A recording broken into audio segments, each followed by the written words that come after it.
É, está gravando, né? Tá. Boa tarde a todos os amigos.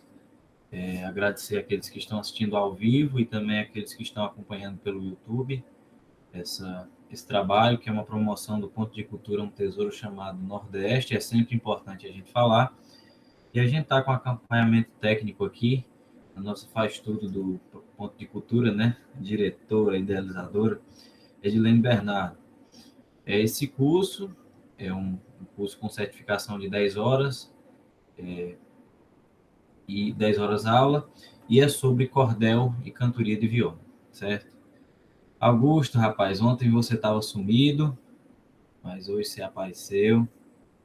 Ontem a gente falou sobre a atividade das cantadeiras aqui, né, e fora também, sobre a renovação. E hoje eu queria trazer um material que eu consegui com a professora Elba Ramalho, que é uma professora de música lá da UES, né, que já é aposentada, que a gente conseguiu gravar para o terceiro Cirim, que era o centenário de Alberto Nepomuceno. Centenário de Alberto Nepomuceno. E a gente gravou esse material em homenagem ao poeta, mas explicando a história da cantoria, explicando o instrumento, explicando, enfim. É um conteúdo com duração de 20 minutos, então a gente vai transmitir ele aqui para que vocês tenham acesso, e depois a gente faz uns comentários e também a gente fala um pouco dessa influência da cantoria e da literatura de cordel aqui, e alguns artistas também, que as pessoas até desconhecem, que foram cantadores, e na verdade foram, né?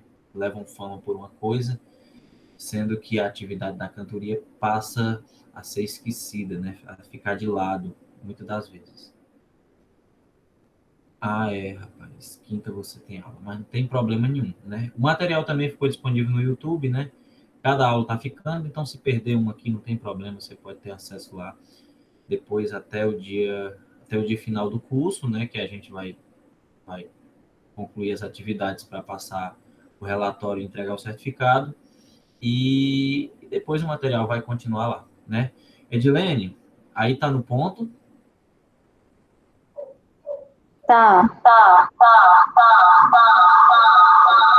Eita, Não é desabrado. deu um choque aqui, peraí. Você sabe o que é Mas você sabe o que é se tá no desmastrear? ponto. Vamos lá. Certo? Pode apresentar.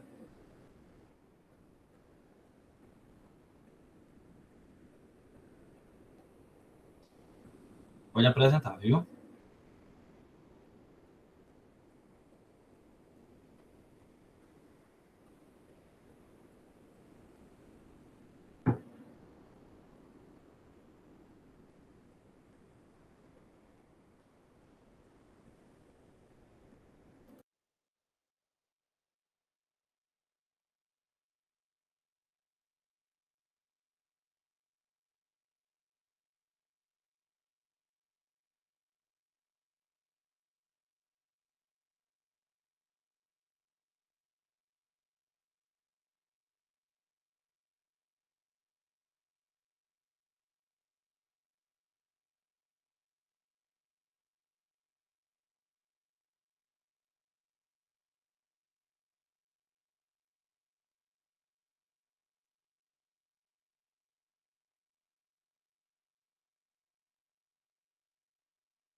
Dois séculos de existência nossa cantoria tem. Dizem que da Paraíba o nosso repente vem, mas aqui no Ceará já se cantava também. Você falou muito bem, cantoria vem de fora. Muitos poetas viveram na mesma linha sonora. E como os antepassados cantamos até agora. Foi de Portugal outrora todo verso improvisado. Chegou aqui no Brasil como produto importado. Somos continuadores do repente do passado.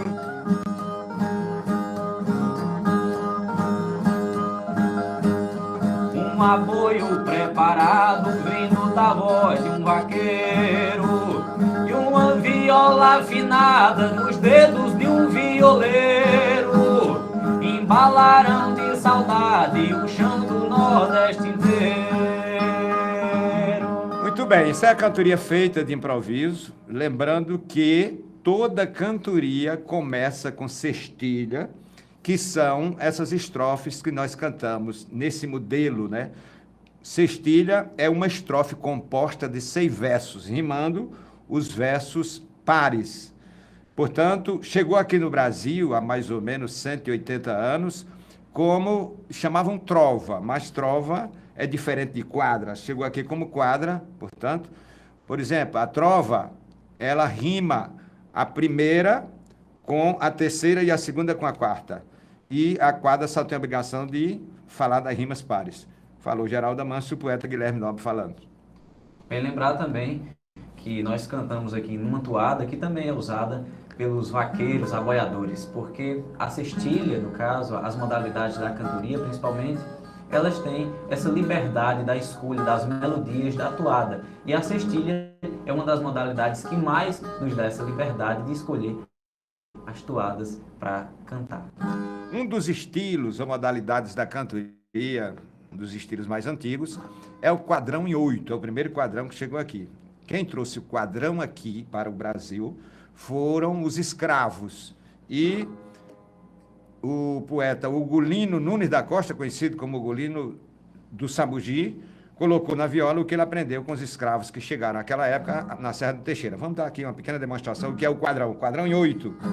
Tem várias espécies de quadrões, né?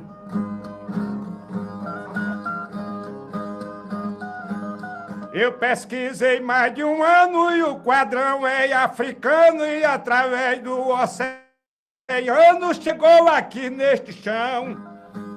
Eu pesquiso uma poção que é pra ver se me garanto e só sou feliz quando canto nos 8 pés a quadrão.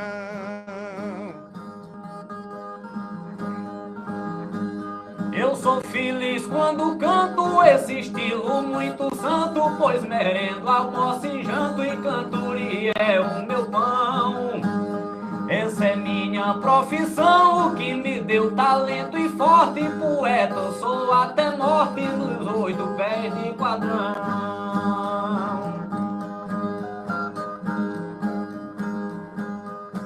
O poeta tem seu porte quando é inspirado e forte. No Rio Grande do Norte famoso foi Fabião. Quem faz verso tem respaldo e como cantava Aderaldo, canta Guilherme Geraldo nos 8 pés a quadrão. Cantando assim tem um saldo hoje ao lado de Geraldo, que é igual a Aderaldo cantando improvisação. Com a viola na mão, nessa curva do meu braço, vem o meu repente falso nos 8 pés a quadrão. Então, esse é o primeiro quadrão que chega no Brasil. Depois há outros quadrões, por exemplo, quadrão perguntado, quadrão em 10, e assim está respondido conforme foi perguntado. Agora, eu acho mais legítimo esse que nós cantamos, porque significa como se fossem 2 quadras e o cantador chama quadrão, que é justamente assim que é a montagem da estrofe do quadrão. Alberto Nepomuceno encantou com seu lirismo. Teve o serviço prestado, foi nome do modernismo, e fez com que nós lembrássemos da história do indianismo. Colocou o indianismo na música com polidez. E entre as coisas importantes que Nepomuceno fez, botou a música erudita no idioma português. Lutou pelo português, lembrando o nosso país. No passado conviveu com Machado de Assis. Quem teve essa convivência só pôde viver feliz. Um cearense feliz, genial e competente, faz 100 anos que partiu para um outro continente. Além de deixar a música, deixou saudade pra gente.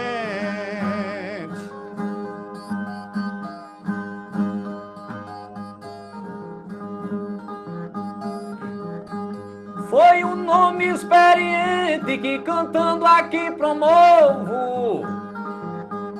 Deixou história porque mostrou seu estilo novo. Quem mais falou de saudade, deixou saudade para o povo.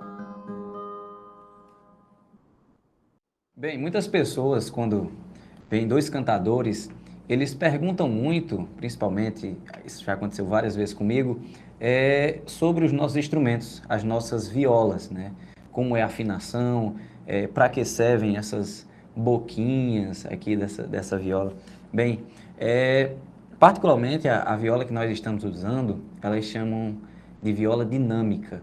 Ela é uma viola estrangeira, né, que acabou vindo para o Brasil, e os cantadores adotaram essas violas, por isso que ela virou característica dos cantadores, porque dentro dela, ela existe um prato de alumínio, e esse prato, ele faz com que o som seja mais alto, o som se espalhe mais, e quando os cantadores, eles não tinham som, microfone, caixas de som, enfim, eles cantavam em cima de mesas, nas regiões rurais, e essas violas, elas ecoavam mais nos terreiros, nos quintais, e elas acabaram sendo mais úteis do que outros tipos de violas, né? Quanto à afinação que a gente usa, eu posso comparar essa viola, digamos assim, a afinação com a afinação de violão, para ficar fácil de entender. As nossas violas, elas estão bem mais baixas, em questão de tom, mas muitos cantadores usam ela no diapasão. Como é isso? A gente usa 7 cordas, apesar da viola suportar 10 cordas, mas nós cantadores, a maioria, usamos 7 cordas. Como é essa afinação? Mi, Si, Sol, Ré, e aqui são 3 cordas juntas. Essas 3 cordas todas são afinadas em Lá. E aquela misona que a gente tem no violão, a gente não utiliza. E as mesmas posições que uma pessoa faz no violão, a gente faz na viola. Um Dó, um Sol, um Fá, ela é bem parecida. Só que as cordas que nós também usamos são alternadas, são diferentes. Nós usamos corda de violão e corda de guitarra nas nossas violas. Por isso que ela tem um som bem diferente das outras. Valeu, poeta. Lembrar também que essa viola chamada dinâmica, os italianos que trouxeram para o Brasil, mais precisamente para a Rua Aurora, em São Paulo, que fica bem no centro de São Paulo. Aqui dentro também tem um aparelho chamado diafragma, que faz com esse som, tem mais vibração. Antigamente, os cantadores, quando não tinha essa viola, era aquela viola realmente totalmente de madeira, sem diafragma, sem nada, né? Sem essas bocas todas, dessas violas de hoje, e eles usavam também um tampo de couro aqui para poder bater, passava a noite batendo. Inclusive eu conheci cantador que cantava assim, Manuel Galdino Bandeira.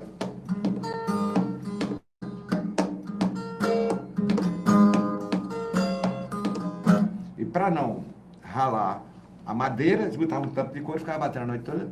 Luiz Gonzaga me disse que tirou o baião da viola, com certeza a doutora Elba Braga Ramalho que sabe explicar isso muito bem.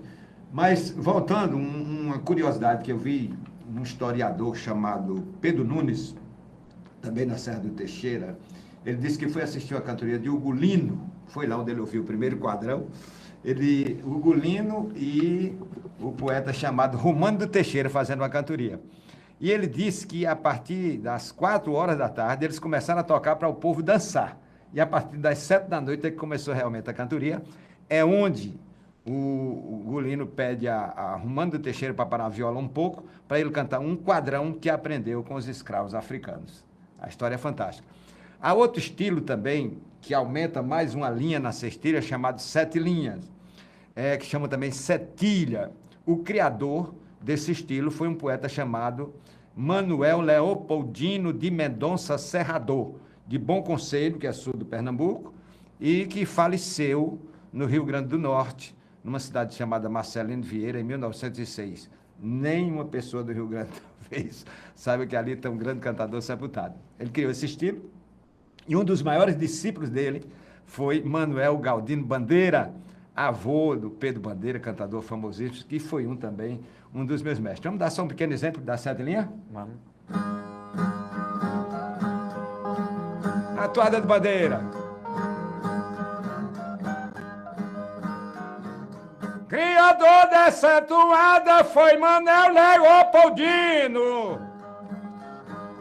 A chamada sete linhas que aprendi desde menino, onde derramei suor e o seu discípulo maior chamou-se Manuel Galdino. Aprendi desde menino a toada verdadeira, que embalou de saudade a poesia brasileira, deixando os muitos renomes e assim lembra alguns nomes lá da família Bandeira.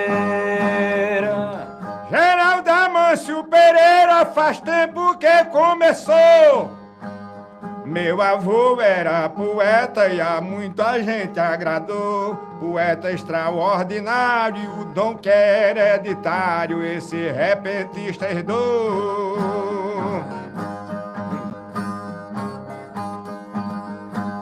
Guilherme que começou só a cantar sem desvio. Mamãe não cantava nada, pai se cantava era frio. Eu procurei quem herdei, aí descobri, cantei, que herdei foi do meu tio. A cantoria, ela é feita, os cantadores trabalham muito em cima de refrões, né? No caso, por exemplo, do quadrão, antigamente o martelo agalopado, os cantadores sempre terminavam nos 10 pés de martelo agalopado, que são versos heróicos, né, doutora? E depois, aqui no Ceará, os cantadores eram o seguinte: o Guilherme, por exemplo, morava lá em Limoeiro do Norte e eu morando em Fortaleza. Nós iríamos cantar, por exemplo, em Russas. Ele vinha pensando e criando um estilo, e eu ia de Fortaleza também. À época se andava ou a pé ou a cavalo.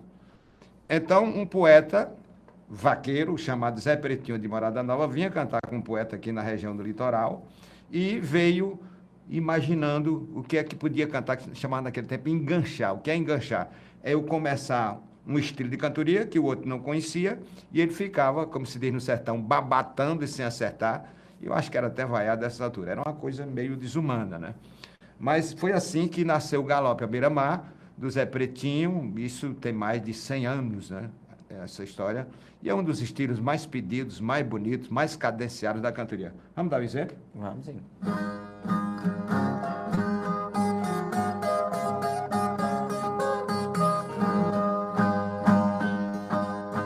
Com Geraldo Amâncio vou nesse roteiro, tocando viola e fazendo repente pra nossa plateia que ouve de frente a voz do poeta que é violeiro. Eu sigo cantando meu Brasil inteiro, por isso 2 nomes eu quero lembrar pra nossa plateia que está a escutar, que são 2 figuras do nosso terreno, que é Juvenal e Nepomuceno, cantando galope na beira do mar. Eu sei dessa história, pois desde pequeno canto para pobre, canto para elite. Pois foi a doutora que fez o convite pra gente falar e aí né, Pomuceno. E nesse poeta Juvenal Galeno que falou de tudo do nosso lugar. É Elba Ramalho que eu quero lembrar que fez doutorado lá na Inglaterra, mas eu sou poeta e canto a minha terra no ideia de galope da beira no ar. Eu canto a cidade, canto o pé de serra, eu canto o sítio que tá lá na brenha, o fogão a gás, o fogão de lenha e o tatu que cava pro fundo da terra. Sei cantar a paz, sei cantar a guerra, porém é de Elba que quero falar. Que Elba Ramalho é nome exemplar, que eu conheço Elba, famosa cantora, e a Elba que eu falo é a professora que ouve o galope na beira do mar. Sabemos que ela é grande escritora, nessa gravação ela está presente, ouvindo essa dupla cantando de repente, que busca essa ideia bem inspiradora. Eu quero uma mão, seja protetora, própria natureza para me inspirar. E o nosso trabalho não pode parar. Precisa cadência, repente, baião, para sair perfeita essa gravação no ideia de galope da beira do mar. Hoje que meus versos faço uma porção, com minha viola na curva do braço vem inspiração e o repente eu faço aqui, pois mostrando pra população. Nós já conversamos o que é baião, o que é viola e o que é cantar. Mas Elba Ramalho eu quero citar. Pesquisou poesia, estudou repente e é especialista na arte da gente cantando galope na beira do mar. Existe também uma modalidade, creio que foi uma criação do poeta José Alves Sobrinho, que eu sempre digo, desde que a cantoria existe, se fosse para escolher os cinco maiores cantadores do mundo, eu colocaria Zé Alves Sobrinho no meio desses 5. Fantástico. Um estilo chamado Brasil Caboclo, caboclo mesmo sem o L, porque é uma linguagem bem popular. Nesse Brasil de caboclo de mãe preta e pai João, nesse Brasil de caboclo de mãe preta e pai João, nesse Brasil de caboclo de mãe preta e pai João, nesse Brasil de caboclo de mãe preta e pai João. Sou poeta da cidade Fortaleza, e aprendi com a natureza a cantar toda a verdade. Eu sei cantar à vontade as coisas da região, mas também canto o carão que fica num pé de toco. Nesse Brasil de caboclo de mãe preta e pai João, nesse Brasil de caboclo de mãe preta e pai João. Lembra até de Vigolino que usou punhal de aço, que foi o rei do cangaço nesse solo nordestino. Lembro de Zé Marculino, fez tanta composição, falou do pássaro caramba e de uma sala de reboco. Nesse Brasil de caboclo de mãe preta e pai João, nesse Brasil de caboclo de mãe preta e pai João.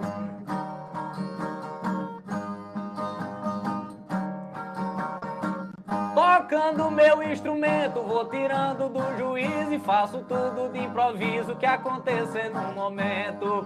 De lixo de jumento, de cantiga de carão, bêbado tomando um pifão, brigando e trocando soco nesse Brasil de caboclo de mãe preta e pai João, nesse Brasil de caboclo de mãe preta e pai João. Outra figura querida que eu quero lembrar até, Patativa do Assaré, tem fama reconhecida, que fez a triste partida pra Luís, rei do Baião, de uma seca no sertão, cantou a fome e o sufoco nesse Brasil de caboclo de mãe preta e pai João, nesse Brasil de caboclo de mãe preta e pai João.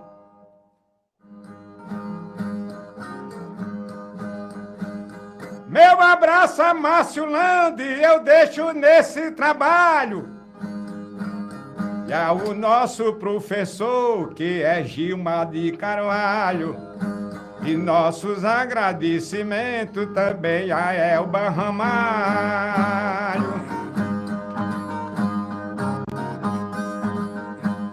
Vou lembrar nesse trabalho, tocando meu instrumento, a Ana Maria Kiff, vou lembrar nesse momento.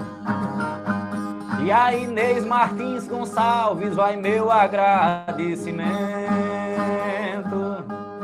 Vamos lembrar que esse evento tem uma ideia da UES. É uma grande homenagem para a pessoa que merece.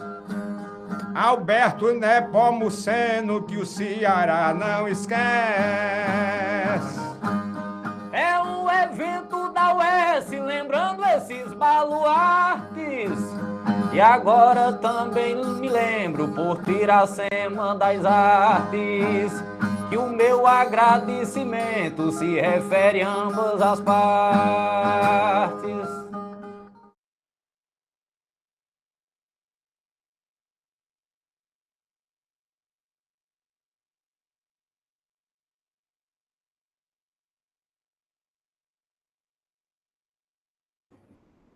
Ok, Edilene, obrigado, viu? Pode tirar aí da tela, tá bom? Pronto? Saiu já? Tá tudo ok, né? Pronto, beleza. Bem, esse daí foi um trabalho, uma iniciativa da UES, né, que Alberto Nepomuceno completou um centenário e, assim, as homenagens, né, os agradecimentos, o reconhecimento pelo serviço prestado foi muito pouco. E aí a UES teve essa iniciativa junto ao Porto Iracema das Artes, enfim, e outras entidades, e fizeram até essa atividade virtual. Inclusive, eu acho que até um parente de Alberto estava acompanhando.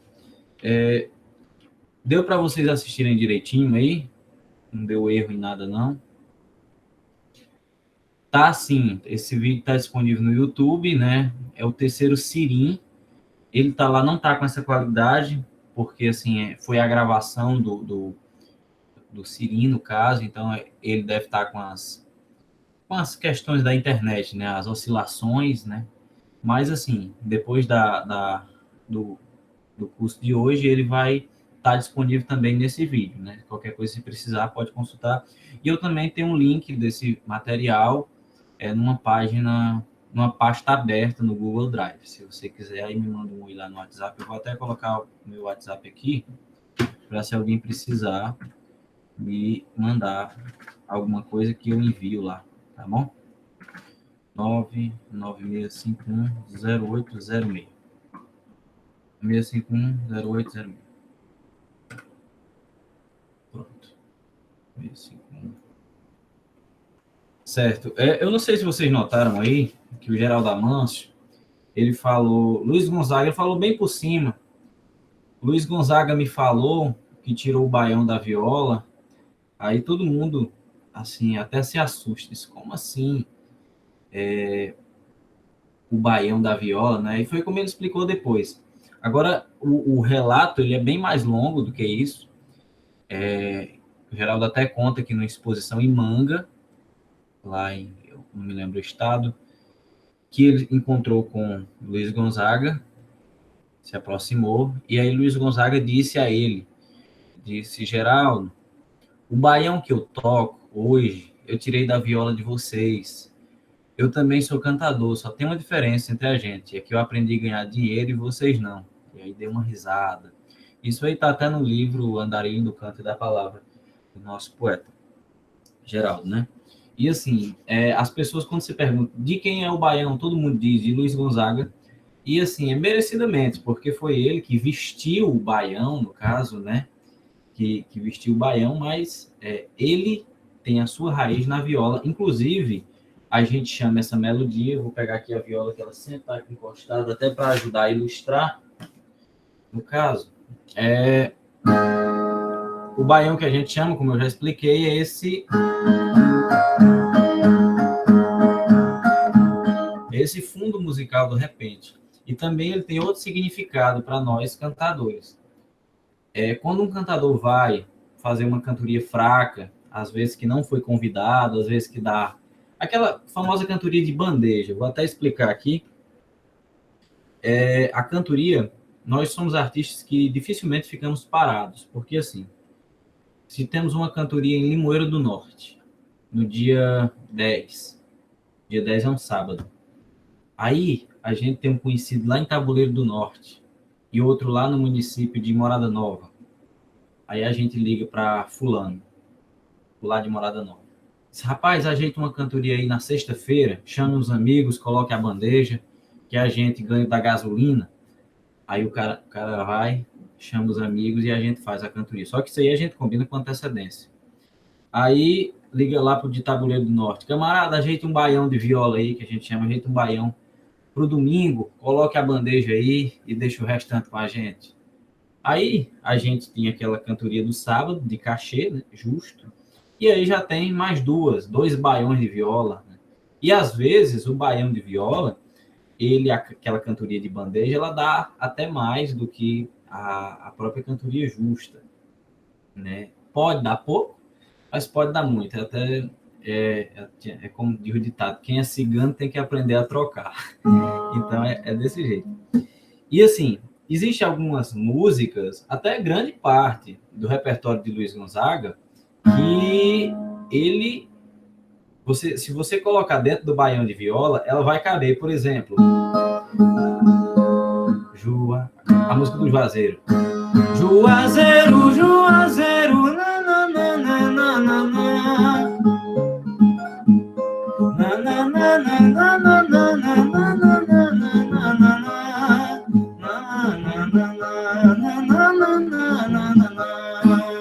Você vê que não sai daquela melodia do baião, né? Ela cabe aqui certinho.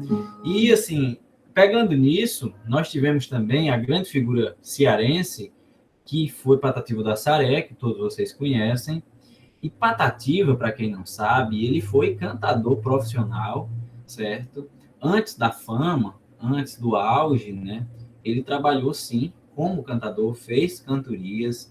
Inclusive, tem um relato de que para ele comprar a sua viola, ele vendeu algumas ovelhas, né? Inclusive, parece comigo que eu também, para comprar minha primeira viola, eu vendi uns animais e aí deu certo, né?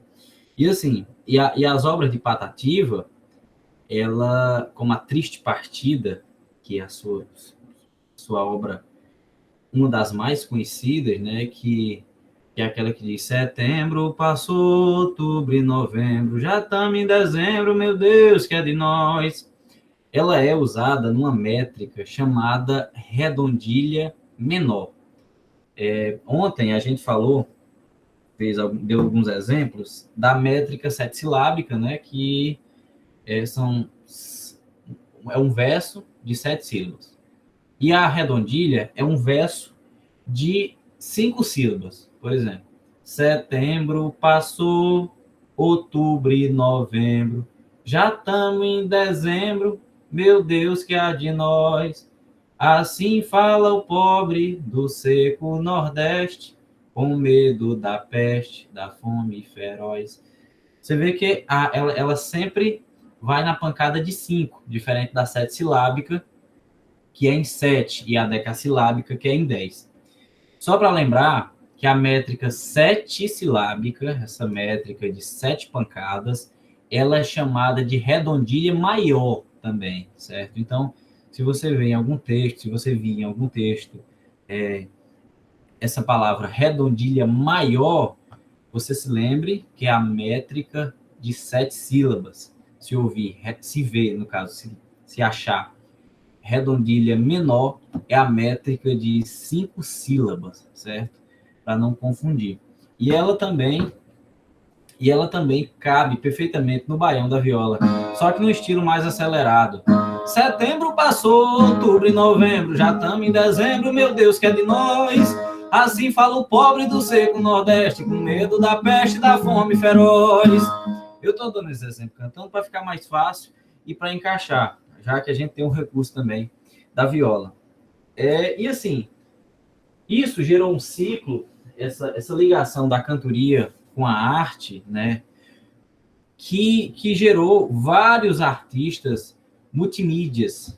Eu falei cantoria com a arte, mas cantoria com a música, cantoria com outras manifestações.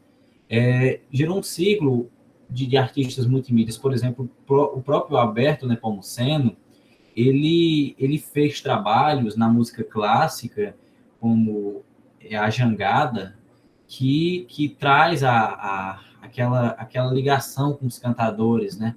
Aquela toada do aboiador chamando o gado, né? Aquele aboio bem dolente, aquela improvisação, aquela melodia chorosa de fim de tarde. Alberto Nepomuceno pegou e também adaptou, utilizou aquilo nas suas obras. E tudo isso graças à atividade dos cantadores do Nordeste e também dos vendedores de cordel, porque os vendedores de cordel, como eu já falei, eles, quando iam vender o cordel, utilizavam aquelas toadas chorosas, aquelas toadas doídas para cantar o cordel, né? E assim, se alguém tiver alguma pergunta, como sempre, pode colocar aqui, perguntar em áudio, perguntar em mensagem, fique à vontade. E outra figura que nós tivemos, cearense, até agora Patativa, e outra figura fantástica chamada Cego Aderaldo, que eu acredito que vocês tenham escutado, ouvido falar, que Cego Aderaldo foi do Crato, mas veio morar em Quixadá, e também eu tenho certeza que Cego Aderaldo foi o cantador, o artista mais multimídia entre todos nós na história da cantoria. O artista mais amplo. Eu não estou dizendo o cantador mais perfeito, mas o artista mais amplo. Porque Cego Aderaldo, logo o lado humano é o mais encantador. Cego Aderaldo, ele criou mais de 20 crianças, né, órfãos. Inclusive tem até uma estrofe dele que um sujeito pergunta: ô cego, você cria tantas crianças, rapaz, tem uma creche, e você não casa por quê? Aí o cego até que disse assim: eu já pensei em casar, falo a verdade e não nego, mas com minha experiência, batata quente eu não pego. Quem tem vista leva chifre, quanto mais eu que sou cego. E esse verso se espalhou por aí. Ele não foi cego de nascença, né? Ele ficou cego devido a um problema instantâneo até, que o filme dele também está disponível no YouTube, e aí quem quiser saber mais da história está lá, muito bem contado, e aí explica por que ele ficou cego, enfim, é um filme documentário. E assim, o cego, ele não trabalhou só com a cantoria, ele trabalhou também com o cinema, que era uma coisa desconhecida até. E tem um episódio interessante na vida dele, que foi o seguinte: ele andava com a sua parafernália, né, com seus atavi, como a gente chama, os seus bregués, para quem entende, aquele monte de coisa, andava com os burros carregados, porque ele também vendia coisas, sabe? E ia viajando e levava a vida de todo jeito. E assim, um cangaceiro encontrou ele, chamado, deixa eu pegar aqui o nome do cangaceiro, João 22, se não me engano. Só ter a certeza aqui, tá bom? João 22. Só ter a certeza.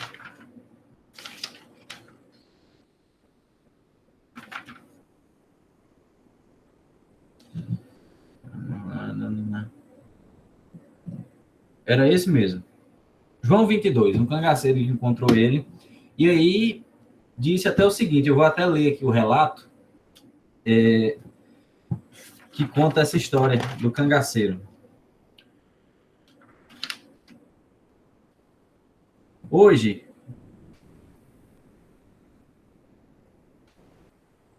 passa aqui, amanhã passa acolá, percorri quase todo o sertão do Ceará. O filme mais completo que tinha era Paixão de Cristo. Os velhos choravam quando viam Cristo rumando para o Calvário, o peso da cruz. Foi exatamente esse filme que causou uma cena de muito vexame.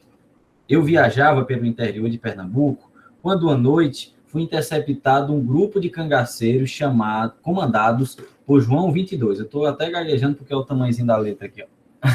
Não dá nem para ver, tão pequeno. O desordeiro falava meio apressado e foi logo me propondo uma exibição de cinema. Divertimento para o meu pessoal, arrume sua estrovenga aí, que a gente não tem muita pressa.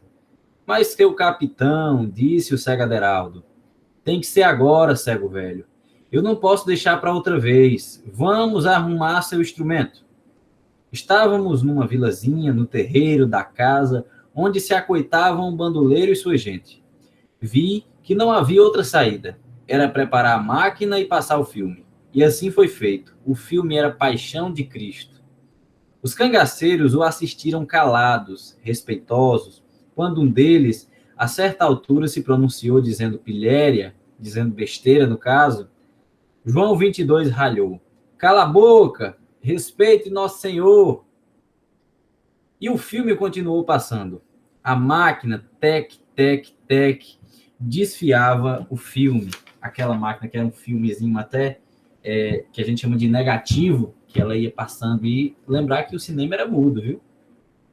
Quando chegou a hora da crucificação de Jesus Cristo, com os guardas malvados pregando a cruz, João 22 não teve dúvidas. Sacando o revólver, disparou várias vezes sobre a tela, alvejando na cabeça um dos soldados.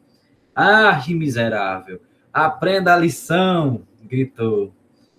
Os homens do seu bando riram com aquilo. João 22, novamente sério, falou, isso não é vadiação. E se dirigindo a mim, cego, passe essa cena ligeiro. Não gosto de ver santo sofrer. E assim foi, né? Você vê. E o mais interessante de tudo isso é que o cinema era mudo e o cego, Aderaldo, ele ia falando, ele ia narrando o filme. Aí perguntaram o seguinte, o cego, como é que ele fazia isso? E ele disse o seguinte, o meu cinema é uma velharia que serve para tudo. Lá nos sertões do Ceará, faço sucesso porque vou andando de fazenda em fazenda, de roça em roça e de lugarejo em lugarejo. É cinema mudo, mas eu vou explicando tudo o que passa, ao mesmo tempo que toco a manivela para o povo que assiste. Ele ia passando aquela manivela e explicando. Aí um sujeito perguntou como?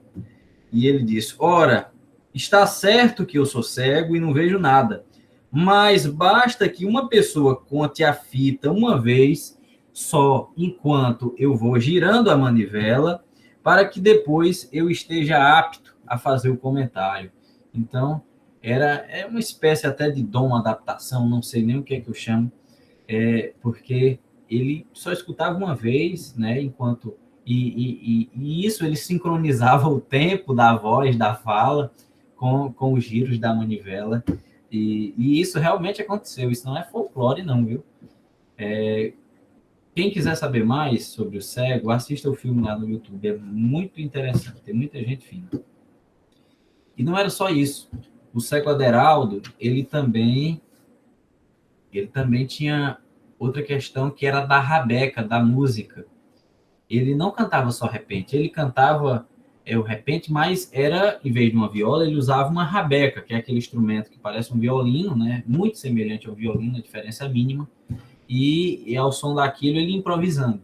E diferente de nós, que cantamos só com umas duas violas ou com dois pandeiros, o cego Aderaldo ele já andava acompanhado com instrumento de percussão, com violão, né? Então, assim, o seu repente ele era muito mais vestido. E também ele tinha vantagem. Quando ele chegava numa vila, ele perguntava, o que é que vocês querem? Querem cinema? Querem cantoria? Ou querem dançar? Os três ele tinha. Então, o que quisesse, ele, nas noites que tinha cantoria e dança, não tinha cinema.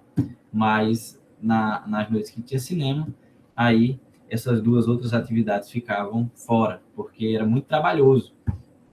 E outra figura que até teve contato com o cego, eu estou falando disso porque, assim, a gente às vezes conhece muito pouco da história dos nossos artistas. Né? Não adianta a gente falar da cantoria, falar do cordel, só da parte técnica, até porque a parte técnica, ela depende muito da prática, ela depende muito da questão do exercício. Né? Então, a gente tem tempo para trabalhar a parte técnica. E essas figuras são extremamente importantes para a gente conhecer o nosso próprio Nordeste e a manifestação da cultura popular, da cantoria e do cordel, certo? O cego também se acompanhou de uma figura extraordinária, que foi Rogaciano Leite.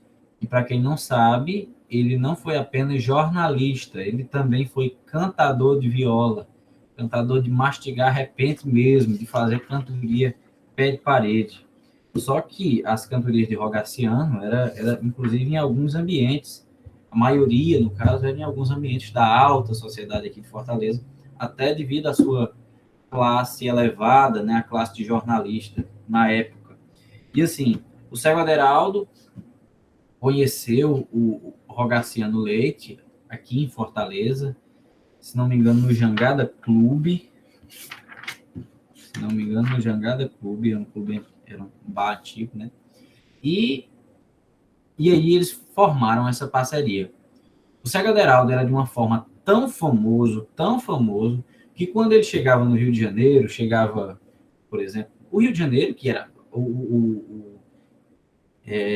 o céu do Brasil, como a gente pode dizer assim, né? Inclusive até tem um ditado, hoje as pessoas quando dizem que uma coisa é boa demais, aí dizem assim, isso é um Rio de Janeiro. É um ditado que está até em desuso, né? Mas era muito usado, essa comparação de tudo que é bom se parecer com o Rio de Janeiro.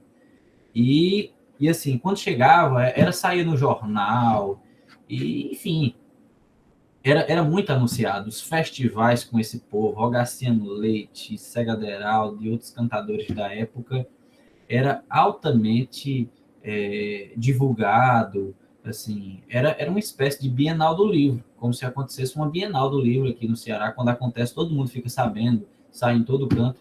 E os festivais da época eram assim, para você ver a importância dessas figuras, né? E aí tem mais gente, como Pedro Bandeira do Juazeiro, que morreu recentemente, mestre da cultura do Ceará, né? O próprio Lampião, veja só, cantador tem por todo canto.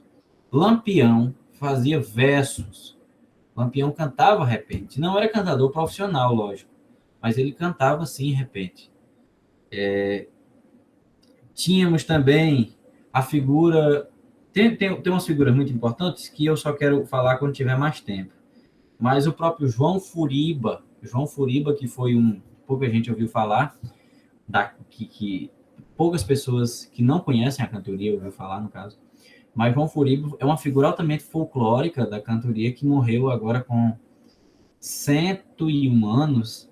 Eu tive a oportunidade de visitar João Furiba na casa dele. João Furiba, ele traz até ele trouxe a característica dos cantadores antigos, da época que cantador não era bem visto. Um pai que tivesse uma filha casada com cantador era um absurdo, porque os cantadores eles tinham uma fama de vagabundos, de carregadores de mulheres, e João Furiba carregou mais de 15, meu povo. E ele era um sujeitinho bem miudinho, tamanho de um troféu desse aqui, pronto. Eu acho que eu tô aqui sentado, não dá nem para eu fazer a comparação. Mas ele era pequenininho, magrinho, feinho, mas assim, ele dizia, chegava com uma moça bem humilde, aí dizia que era piloto de avião, e aí a moça acreditava, ia na onda dele, dizia para o pai da moça que tinha não sei quantas fazendas de gado, aí carregava a moça, aí às vezes arranjava uma pessoa qualquer, vestia uma batina, aí tirava um retrato, uma foto dele se casando, e aí mandava para os pais da moça, aí os pais, vixe, minha filha se casou e tal. E aí foi. E assim, tem várias histórias dele. Uma é que ele, no festival, no aniversário de Lourival Batista, em São José do Egito, ele estava passando em uma festa que reúne muitos cantadores. E aí ele estava passando e chegou um cantador e disse, João, você não vai para a festa de Lourival? E ele disse, vou não, rapaz, porque eu tô devendo R$50 a ele e eu tô com medo dele me cobrar na frente do povo e fazer vergonha. Ele disse, rapaz, Lourival não faz isso não. Vamos lá, rapaz, ele não vai fazer isso com você. Aí, assim fizeram, foram para a festa do Lourival. Quando chegaram lá, Aí o João tinha um negócio de abraçar os outros, aí chegou, deu um abraço em Lorival, e a festa de Lorival era de 60 anos. Aí quando o João deu um abraço em Lorival, disse 60, né, Lorival? Aí Lorival disse, não tem juro não, só basta os 50. Então, ele, de qualquer maneira, foi cobrado ali, indiretamente, mas foi. Meu povo, eu não vou continuar mais, porque já falta 4 minutos para as 6, né? E assim, só lembrando, falta 3 minutos agora, mudou o relógio. Só lembrando que a gente volta segunda-feira, certo? Amanhã eu vou viajar, vou para o Rio Grande do Norte, e aí a gente não vai poder continuar de lá, devido a eu ter um medo da internet não funcionar, enfim. Mas segunda-feira a gente volta. Eu acho que é até terça ou é até quarta, se não me engano, tá certo? Eu agradeço por vocês terem aparecido hoje. Obrigado. E lembrar que esse material fica disponível no YouTube, tá bom? Eu deixei meu WhatsApp aí. E semana que vem, eu falei exatamente, semana que vem a gente encerra. Esse material, eu deixei meu WhatsApp aí. Se alguém precisar de alguma coisa, pode falar comigo. Não sendo dinheiro, eu também não tenho muito, por causa que são 11 meses sem trabalhar, né? Mas até segunda-feira, tá bom? Edilene pode fechar a sala.